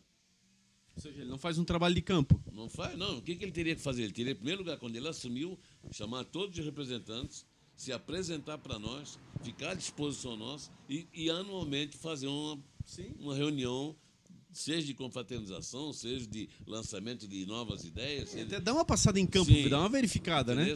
Até hoje eu não conheço o cara. Pois é, já mostra o E tem descompromisso. mais um, e o cara não aceita falar conosco. Se a gente precisa de algum apoio dele aqui fora, a gente pode passar e-mail, passar o que quiser. Ele não dá retorno. Ele manda o supervisor falar conosco. Agora, se fosse uma empresa privada, ele exerceria essa... Lógico que não, cara. Aí é diferente. Lógico que né? não. Porque o que eu digo assim, o mais perigoso além de tudo isso, a diretoria registra o próprio salário. Quanto é que cada um de nós quer ganhar? Sim, Literalmente é isso? sim. Parece os nossos governantes lá em Brasília. né? Exato, mas pior, porque Pior, lá né? ainda tem a pressão popular. É. E vai sair na mídia, vai sair... Isso. Agora, ali se acertam É. entre eles E e bem aí, assim. sabe? É desse jeito. A CBF recentemente teve a eleição da nova direção, Confederação de Futebol. Veja, ela paga os salários das federações estaduais. Aí fixou o seguinte, cada presidente vai ganhar no mínimo R$35 mil por mês. É. É assim, pronto, é dessa forma. Então, é muito isso, quer dizer, o modus operandi entre eles, Se, mas e o impacto financeiro disso? se os presidentes das federações estaduais ganham isso, agora imagina quando ele ganha o presidente da CBF, Pois é. que ele é o cabeça. Não, e assim, ó, o que eu digo assim, o que é assustador, aí de repente tem a presidente que ganhava 12 mil, que já é um baita salário. Mas agora tu ganha 35. Mais do que dobrou. Qual é a empresa É. que trabalha assim? Qual é a Quase empresa triplicou que... o salário do cara. Hein? Aonde? E aí, ou seja, e tu não tem um patrão por trás de ti, então... Exato. A própria lei flexibiliza uma série de situações, porque a ideia é positiva. Sim. A cooperativa, vários sendo donos do próprio nariz. Mas, no final das contas, tem que começar a ser melhor observado, porque Sim. tá aí o resultado da história. É o tal negócio, né? A propaganda é a alma do negócio. Então eles ficam focando em cima que tem que ser cooperado, tem que ser isso, tem que ser aquilo, mas por trás dos bastidores é totalmente diferente. No dia a dia a história é outra. Não é aquela luz brilhante que está ali o tempo todo, Pois aquele é. ouro brilhando, não é nada daquilo. Pois é. Entendeu? Outra coisa que eu queria ver dentro dessa toda essa tua experiência, que é fantástica, de fato passou por várias nuances, a própria parte do governo em si. Você percebe que a cada ano está complicando, facilita. Como é que está esse gerenciamento, independente de partido, de candidato, Não, sim, de A, sim, B ou C? sim. Mas, no geral, você vem desde lá de muito tempo. Sim. Já Desde são a era 5 do militar, né? Pois é, são 5 décadas, basicamente, prestando serviço Sim. nessa área. Como é que você vê nisso, pensando na visão do empresário, do representante, da cadeia como um todo? Como é que está essa participação no todo? Salvo um ou outro perdido, a maioria dos políticos só pensa neles. E só pensa em botar na espinha do povo, na verdade. Eles só pensam neles. Então, quando eles fazem alguma coisa, não é nada por prazer de querer ajudar a história. O ajudar é o que menos custa. Eles ajudam é o bolso deles, os acertos deles, os conchavos deles. É assim que funciona. Infelizmente, cada vez está pior. A tal da democracia, pô, tu sabe, tu me acompanhou desde criança, eu sempre fui contra o militar. Né? Tanto é que eu fui um dos fundadores praticamente do MDB e vivi a vida inteira dentro do MDB e nunca foquei nada para mim. Sim. Eu nunca briguei por um cargo, nada. Eu sempre briguei pelo partido e pelo país, mas nunca querendo alguma coisa. Nunca querendo visar interesse próprio. Tem uma frase que a torcida do Flamengo usa e outros times também usam, que é assim, ó, tudo pelo Flamengo, nada do Flamengo. Sim, era o que eu usava Era dentro isso, né? da minha política. Isso dentro do representa MDB. exatamente com precisão, né? Eu sempre briguei pelo partido, defendi os candidatos, porra. Desculpa até eu expressar, Sim. mas cheguei a usar arma, cheguei a atirar em negro para proteger, porque eles não aceitavam, tipo, a turma da época da tal da UDN, não era UDN, era que nós era MDB. Arena, né? Arena, nós ia sair para fazer comício, nós não podia fazer, eles não aceitavam. Eles bloqueavam nós, vinham, quebravam nossos ônibus, quebravam... Então, E era guerra literalmente, né? As pessoas não têm ideia o que é isso. Era guerra, né? Eu nunca me esqueço, aqui, ó, pertinho de nós, aqui na República Argentina, da onde eu nasci, me criei aqui, o tal do Reinaldo, que hoje é morto, o tal do Aritana, que chamavam na época, até ele era funcionário de carreira da prefeitura, na época do Renato Viana como prefeito, nós fomos fazer um comício aqui perto da capela. Aí a turma da Arena mandou dizer, pois o Elimar é metido a ser o bambambam e tal, pode explicar para ele que não vai ter comício aqui hoje, se tiver comício aqui nós quebramos tudo. E o Aritana me ligou, e o Aritana veio na frente para montar o palanque. Aí o Aritana me ligou, disse, pô, Elimar, ó, deu zebra. a turma aqui não estão aceitando nós fazer o comício aqui na rua. Que turma? Aí ele deu o nome das pessoas, era o Mão, era o Prudente, enfim, era o Walter Tillman, eram uns caras ali. Então tá bom, então pode dizer para eles que o comício vai ter e eu estou indo para aí agora já. Onde é que eles estão? Olha, parece que eles estão na casa da tua madrinha, que a minha madrinha, eles viram lá que tinha o Hélio, tinha, né, o Nilson.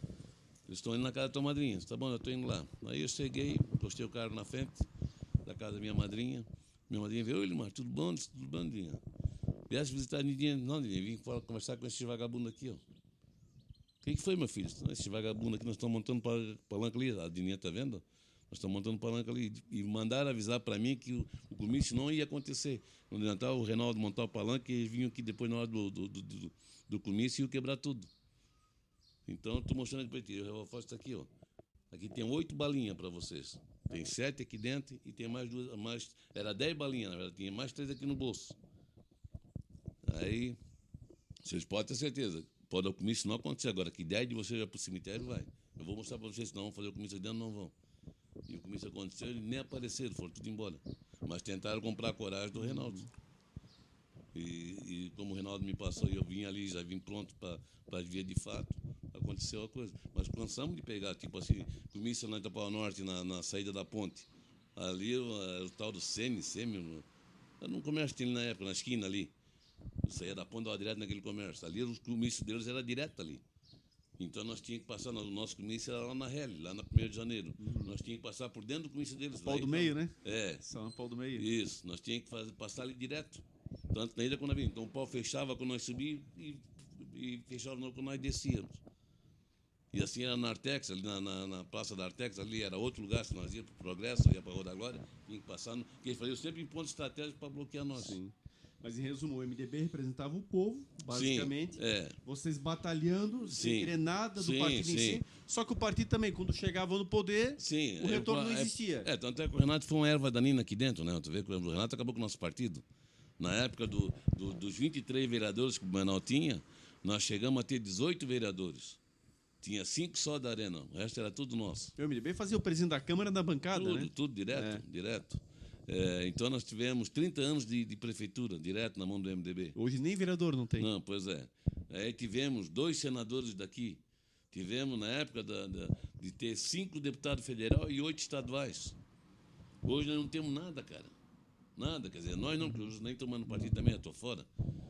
Mas terminou dessa forma. Não me desfiliei, mas também não tive, não deu o gosto de chegar e dizer, não sou mais do MDB. Mas só que eu não trabalho mais para o MDB, não quero mais saber do MDB e está tudo... Por quê? Porque eu nunca aceitei a coligação com o PT. Nunca aceitei. Acho que não foi isso que jogaram na nossa cabeça lá atrás, o tal do Ulisses Guimarães e companhia jogou lá atrás. Havia uma ideologia, né? Exato. Lá Tinha atrás que ser havia uma democracia, ideologia. tem que ser democracia, tá, que a democracia é uma coisa boa. Hoje não, hoje é uma vagabundagem, hoje é uma libertinagem. Liberdade não tem nada. E para o comerciante, sente na pele, porque de fato nada muda. Sim, lógico. As coisas Ao só vão contrário, piorando. Só vai piorando. Só vai piorando. Tanto é que tu vê, voltando ao assunto Cibal, eu chegava lá fora, eu tinha honra de dizer, ó, sou do MDB. A turma dizia, pô, chegou o blumenauense e MDBista. Porque Blumenau foi o celeiro, era a vitrine do MDB dentro do Estado. Com o Evilásio Vieira, com toda Sim, essa parte, né? tudo se criou em cima do Blumenau. Depois é que foram... Eu tinha um cliente dentro de Imbuia que ele fazia questão de comprar da Cibal, porque a Cibal era MDBista. E hoje vincular partido, você fecha a tua empresa, né? Sim. Não, já na época, já se o pai era um que tinha essa política dele. Não, pô, não podemos misturar política com o trabalho do pai, não tem nada a ver. Nossa empresa, meu partido é meu partido. Eu nunca deixei de dizer que eu era do MDB. Só que hoje não, cara. Hoje estou totalmente fora. Sim. Porque é muita sacanagem. Sim. Então, tipo assim, na Novembrada eu fui lá em Florianópolis brigar lá com o Figueiredo. Saímos daqui... Fato histórico, inclusive. Saímos daqui em 5 anos daqui de Blumenau para ir lá para Florianópolis para brigar com o Figueiredo, porque o Figueiredo disse que sentia melhor o cheiro de animal, de cavalo, do que ser humano. Aí ele ia fazer um discurso, alguma coisa lá na Praça 15. Praça 15. E nós fomos para lá e quebramos o pau. Quer dizer, apanhamos mais do que boi ladrão, porque não dava vontade para recebia 10, 15 sarrafadas, aqueles caceteiros deles eram em sarrafo de madeira. Então, mas tudo isso a gente fez para brigar, para acabar com a tal do militares ter a democracia. Mas, pô, que graça teve a nossa briga, tudo que a gente fez para estar essa bandidagem que está aí hoje. Entendeu? Como esse STF aí, cara, tirar o cara da cadeia, um baita ladrão, dizer que o cara hoje é inocente. E querer agora entregar o partido para essa turma de comunismo que está vindo aí, cara. Vai acabar com o nosso país, bicho. O que vai dar das nossas crianças? Tipo, o teu filho, que é meu neto, ou já os filhos dele, depois o que vai dar nessa gurizada que está vindo aí, cara? Então, se hoje saísse um plebiscito dizendo se eu queria de volta o militar ou não, eu seria o primeiro cara a assinar. Se ontem eu fui contra, eu quero de volta. Porque pelo menos tinha respeito, tinha seriedade nas coisas. Não é que eles eram o santo também, mas só que não era essa bagunça que está hoje, cara. Olha, tu sabe, tu como professor, botar duas crianças, do menino e menino, no mesmo banheiro. O que é isso? Onde é que está o respeito das coisas? Para, cara. Isso aí não tem lógica. E tantas outras coisas. Você está falando só um exemplo, mas tem tantas outras coisas aí que não cabe, não entra na cachola de ninguém que... E como é que você vê em relação a tudo isso, para a questão do pequeno comerciante, do comerciante de bairro, que foi basicamente ele atendeu é a vida de inteira? Pancada. Onde é que vai parar isso? Ele é saco de pancada. Entendeu? Ele é saco de pancada. Como sempre, ele sempre pagou parte, vai continuar pagando e cada vez vai ser pior. E daqui a pouco ele não vai mais poder trabalhar. Vai chegar um momento que vai deixar de existir? Vai. Se cair na mão do PT, como está para cair, do comunismo assumir para valer, está todo mundo morto. Mas através das grandes redes, você enxerga que vão abocanhar, que isso termina, uma hora eles vão chegar a um ponto que eles vão dominar literalmente por completo? Aí já estão dominando. Só que, lógico, é que o pequeno comerciante ele é teimoso, ele está ali. Ele está lá com 2, 3 garrafas de cachaça no balcão, mas ele está ali. O problema maior se chama a bandidagem, a droga. A droga está matando o nosso povo.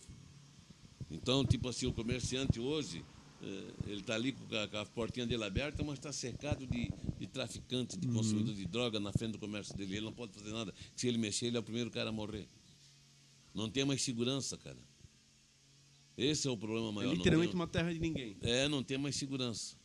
É complicado, cara. E ele está basicamente sobrevivendo com a rendinha dele ali. Sim, ele está sobrevivendo, mas ele não pode mais se manifestar. Sim.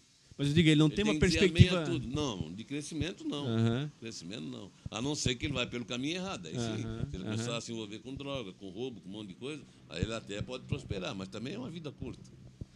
E dentro dessa situação, isso vejo no geral, os vários ramos independente, a questão é... Sim, infelizmente. É difícil, literalmente difícil. Difícil. E para quem quer começar nessa carreira de vendedor, que a gente falou antes das dicas, mas assim, tá valendo a pena hoje em dia pensar numa carreira nesse aspecto, trabalhar para uma grande indústria, trabalhar de representante? Não, o vendedor sempre vai ter que ter. Apesar que lá atrás, tu veja bem, na minha época da Cibal, e na época que eu frequentava lá, participava das feiras de tipo Abras lá do Rio, já se comentava que ia acabar o vendedor pracista. Quer dizer, o pracista? Ia acabar. É o televendas que está substituindo? É mais ou menos isso, mas tipo assim, o que ia acontecer? Vamos supor, no meu caso, eu teria uma distribuidora, só que a minha distribuidora teria que ter de tudo para vender, de A a Z, desde uma pecinha de avião até peça de navio, peça não sei do que é assim que dizem que lá fora no exterior as distribuidoras são assim. E o raio maior que tu ia andar é 100 quilômetros. Tipo aquilo que nós fazíamos na época da Cibal, de andar, atravessar o estado todo, atravessar divisas de estados, isso, a meta lá atrás era acabar. Como tem aquela Martins, que vem lá de Uberlândia, lá de Minas Gerais, e aquela Peixoto, enfim, tem outras empresas aí que vêm de longe trabalhar aqui dentro, isso ia acabar. Só que não sei se vai acabar realmente. É uma aula, né? A gente consegue ter aqui uma noção completa de A a Z, de todos os sentidos. Tem alguma coisa ainda? Não. Alguma pergunta? Gostaria só de registrar, a gente não pulou hoje as perguntas da audiência, né?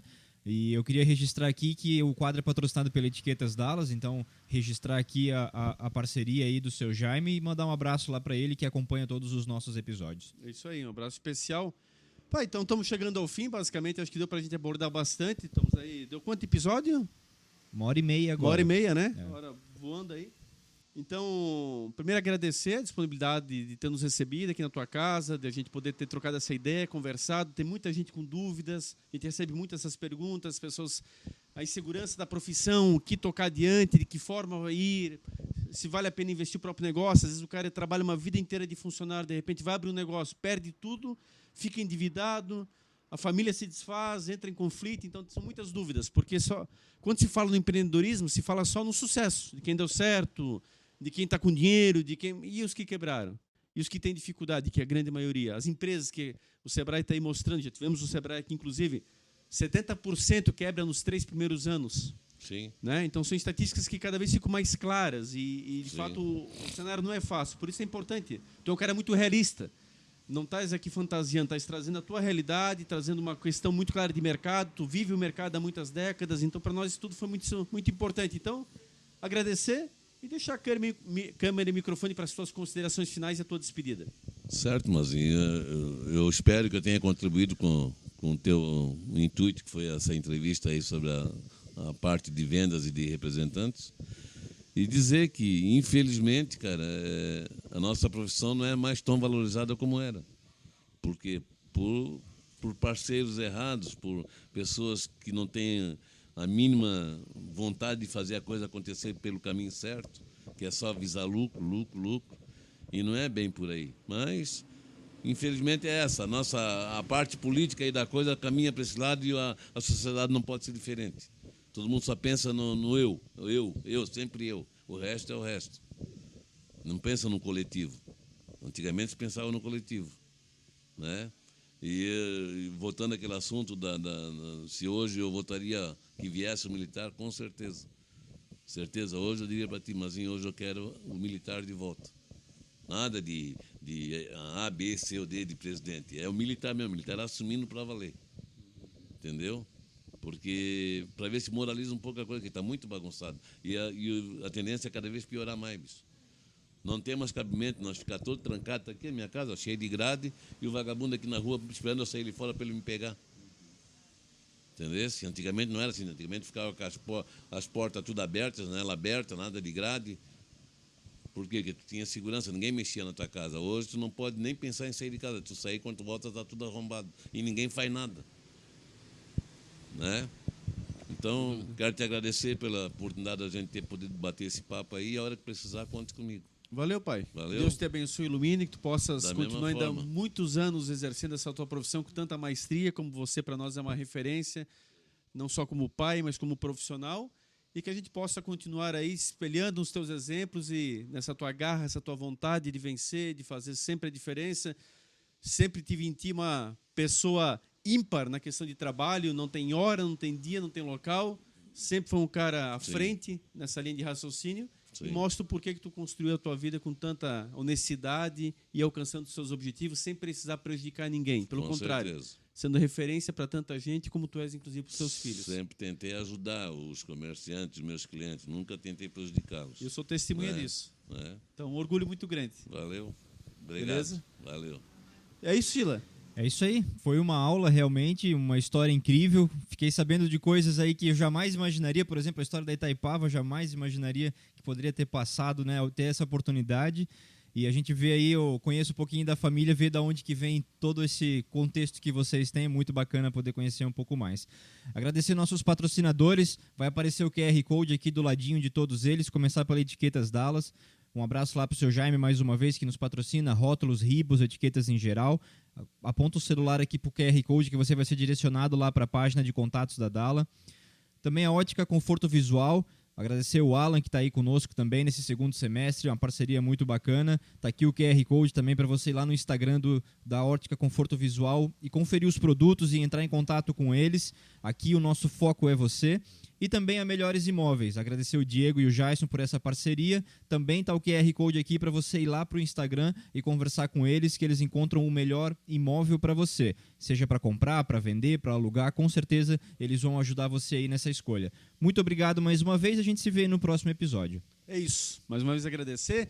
O Edinho teve um pequeno imprevisto, acabou tendo que sair um pouquinho antes, mas vai estar conosco aí já no próximo episódio, normalmente, com certeza. Agradecer a sua audiência, a sua companhia. De fato, esteja conosco, estejamos juntos no topo, sempre para o bem, pensando no empreendedorismo, pensando nas boas práticas, nos exemplos para a sociedade. Hoje foi mais uma vez uma grande aula e, com certeza, né, Você junto conosco, vamos trazendo cada vez mais convidados desse naipe, pessoas que são referência, que podem dar exatamente depoimentos que com certeza somam na sua vida também.